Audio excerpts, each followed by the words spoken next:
De là, Abraham leva le camp pour le pays du Néguev. Il habita entre Kadès et Chour, puis séjourna à Guérar. Comme Abraham disait de sa femme Sarah, « C'est ma sœur », Abimélec, roi de Guérar, envoya prendre Sarah. Mais, pendant la nuit, Dieu vint en songe auprès d'Abimélec et lui dit : « Voici que tu vas mourir à cause de la femme que tu as prise, car elle est mariée. » Abimélec, qui ne s'était pas approché d'elle, répondit : « Seigneur, est-ce que tu vas tuer des gens même s'ils sont justes ? N'est-ce pas lui qui m'avait dit : c'est ma sœur, et elle aussi, ne disait-elle pas : c'est mon frère ? J'ai fait cela le cœur intègre et les mains innocentes. Toujours en songe, Dieu lui répondit : oui, je sais bien que tu as fait cela le cœur intègre. Aussi, moi-même je t'ai retenu de pécher contre moi. C'est pourquoi je ne t'ai pas laissé la toucher. Maintenant, rends sa femme à cet homme, car c'est un prophète. Il intercédera en ta faveur, et tu resteras en vie. Mais si tu ne rends pas la femme, sache qu'il te faudra mourir, toi et tous les tiens. Abimélec se leva de bon matin, convoqua tous ses serviteurs et leur rapporta toute l'affaire. Les hommes eurent très peur. Ensuite, Abimélec convoqua Abraham et lui dit : « Que nous as-tu fait là ? En quoi ai-je péché contre toi pour que tu nous aies exposés, moi et mon royaume, à un si grave péché ? Tu as fait à mon égard une chose qui ne se fait pas. » Abimélec dit encore à Abraham : « Qu'avais-tu en vue pour agir ainsi ? » Abraham répondit : « Je m'étais dit, pour sûr, en cet endroit, il n'y a aucune crainte de Dieu. Ils me tueront à cause de ma femme. De plus, c'est vrai qu'elle est ma sœur, la fille de mon père, mais non celle de ma mère, et elle est devenue ma femme. » Lorsque Dieu me fit errer loin de la maison de mon père, j'ai dit à Sarah : « Voici la faveur que tu me feras. Partout où nous irons, dis de moi : c'est mon frère. » Alors Abimélec prit du petit et du gros bétail, des serviteurs et des servantes. Il les donna à Abraham et lui rendit Sarah, sa femme. Puis Abimélec dit : « Voici, devant toi, mon pays. Habite où bon te semblera. » Et il dit à Sarah : « Voici que je donne 1000 pièces d'argent à ton frère. Ce sera pour toi comme un voile sur les yeux de tous ceux qui t'entourent, et, vis-à-vis de tous, tu seras réhabilité. » Abraham intercéda auprès de Dieu, et Dieu guérit Abimélec, sa femme et ses servantes qui purent avoir des enfants. En effet, Dieu avait rendu stériles toutes les femmes de la maison d'Abimélec à cause de Sarah, la femme d'Abraham.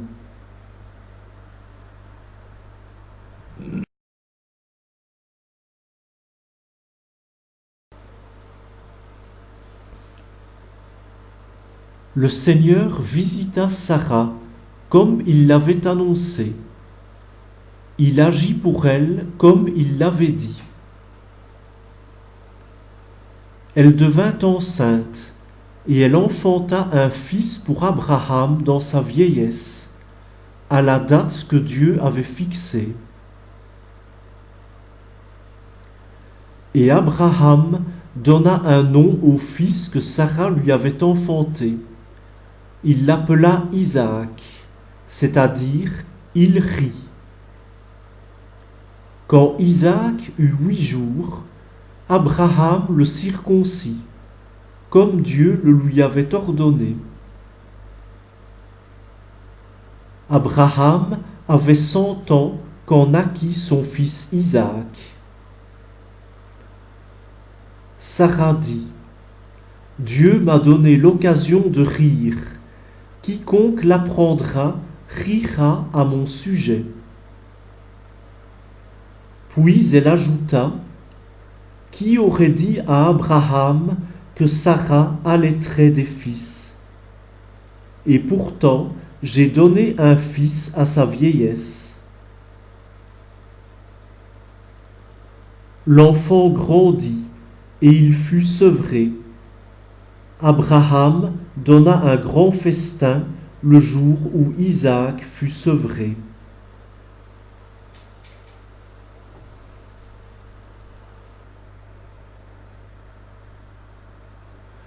Or, Sarah regardait s'amuser Ismaël, ce fils qu'Abraham avait eu d'Agar l'Égyptienne. Elle dit à Abraham: Chasse cette servante et son fils, car le fils de cette servante ne doit pas partager l'héritage de mon fils Isaac. Cette parole attrista beaucoup Abraham à cause de son fils Ismaël. Mais Dieu lui dit: Ne sois pas triste à cause du garçon et de ta servante. Écoute tout ce que Sarah te dira, car c'est par Isaac qu'une descendance portera ton nom. Mais je ferai aussi une nation du fils de la servante, car lui aussi est de ta descendance. Abraham se leva de bon matin, il prit du pain et une outre d'eau, il les posa sur l'épaule d'Agar, il lui remit l'enfant, puis il la renvoya. Elle partit et alla errer dans le désert de Beersheba.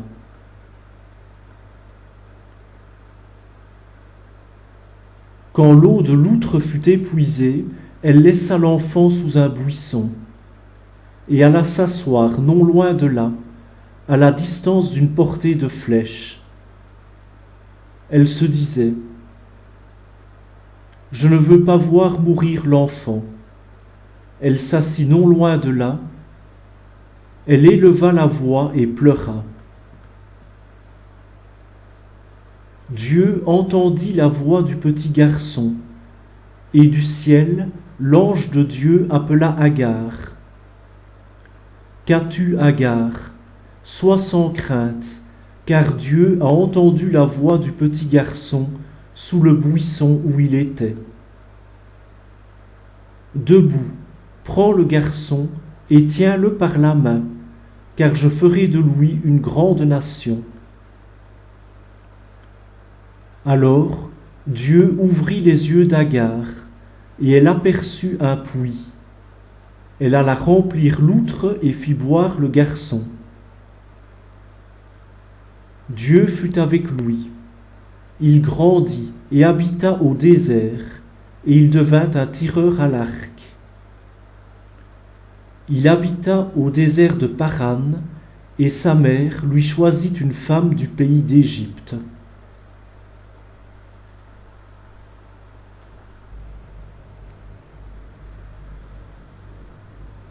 En ce temps-là, Abimélec, accompagné de Picol, le chef de son armée, vint dire à Abraham: Dieu est avec toi en tout ce que tu fais.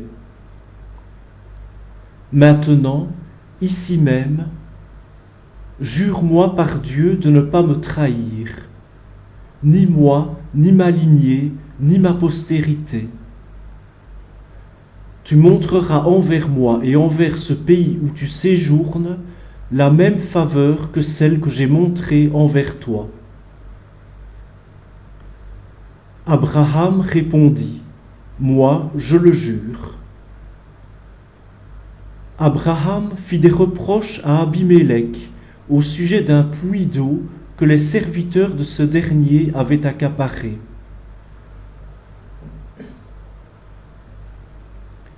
Abimélec dit, je ne sais pas qui a fait cela, jamais tu ne m'en as informé, et moi, je n'ai rien entendu à ce sujet avant ce jour. Abraham prit du petit et du gros bétail et les donna à Abimélec. Tous deux conclurent une alliance. Abraham mit à part 7 jeunes brebis de son petit bétail.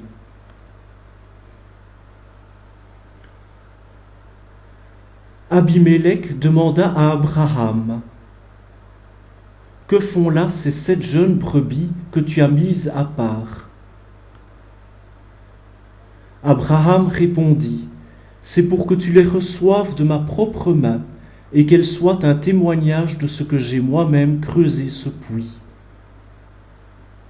C'est pourquoi on appela ce lieu Beer-Shéba, c'est-à-dire le puits du serment, car tous deux y avaient prêté serment.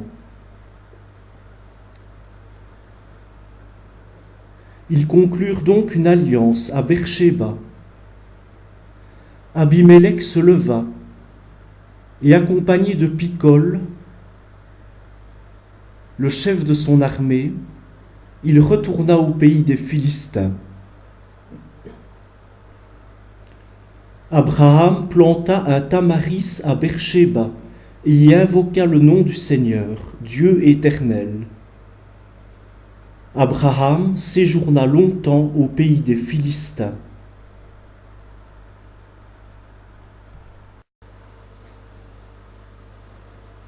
Après ces événements, Dieu mit Abraham à l'épreuve.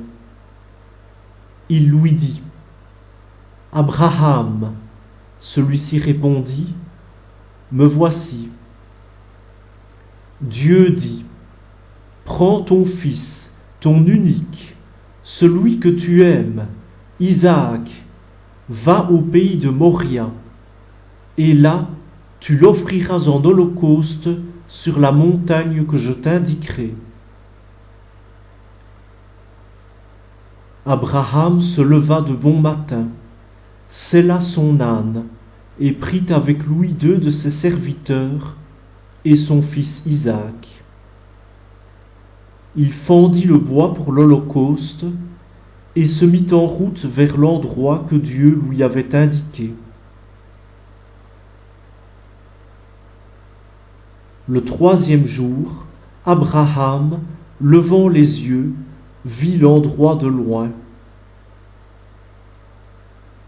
Abraham dit à ses serviteurs, « Restez ici avec l'âne.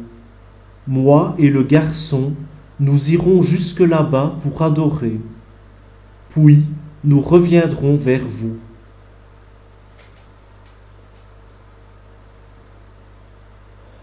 Abraham prit le bois pour l'holocauste et le chargea sur son fils Isaac. Il prit le feu et le couteau, et tous deux s'en allèrent ensemble. Isaac dit à son père Abraham, « Mon père. » « Eh bien, mon fils ?» Isaac reprit, « Voilà le feu et le bois, mais où est l'agneau pour l'holocauste ?» Abraham répondit, « Dieu saura bien trouver l'agneau pour l'holocauste, mon fils. » Et ils s'en allaient tous les deux ensemble. Ils arrivèrent à l'endroit que Dieu avait indiqué. Abraham y bâtit l'autel et disposa le bois. Puis il lia son fils Isaac et le mit sur l'autel, par-dessus le bois. Abraham étendit la main et saisit le couteau pour immoler son fils.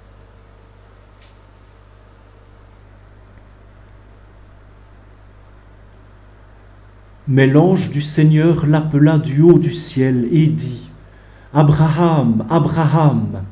Il répondit : « Me voici. » L'ange lui dit : « Ne porte pas la main sur le garçon, ne lui fais aucun mal. Je sais maintenant que tu crains Dieu. Tu ne m'as pas refusé ton fils, ton unique. »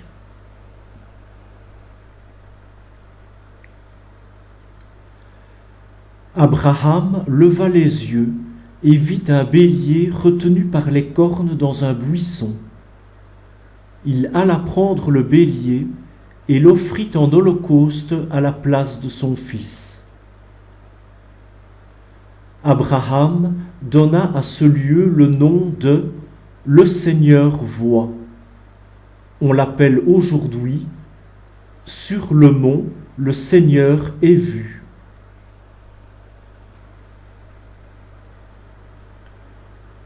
Du ciel, l'ange du Seigneur appela une seconde fois Abraham.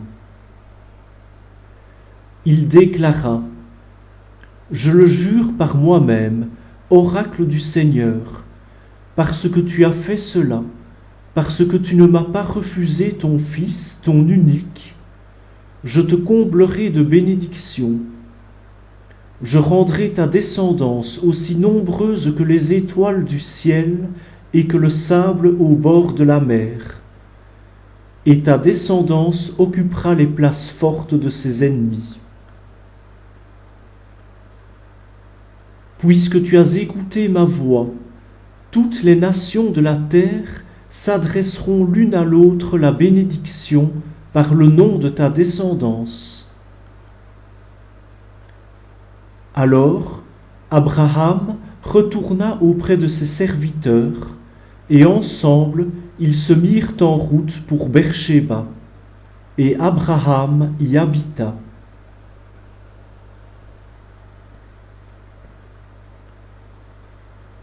Après ces événements, on annonça à Abraham la nouvelle suivante.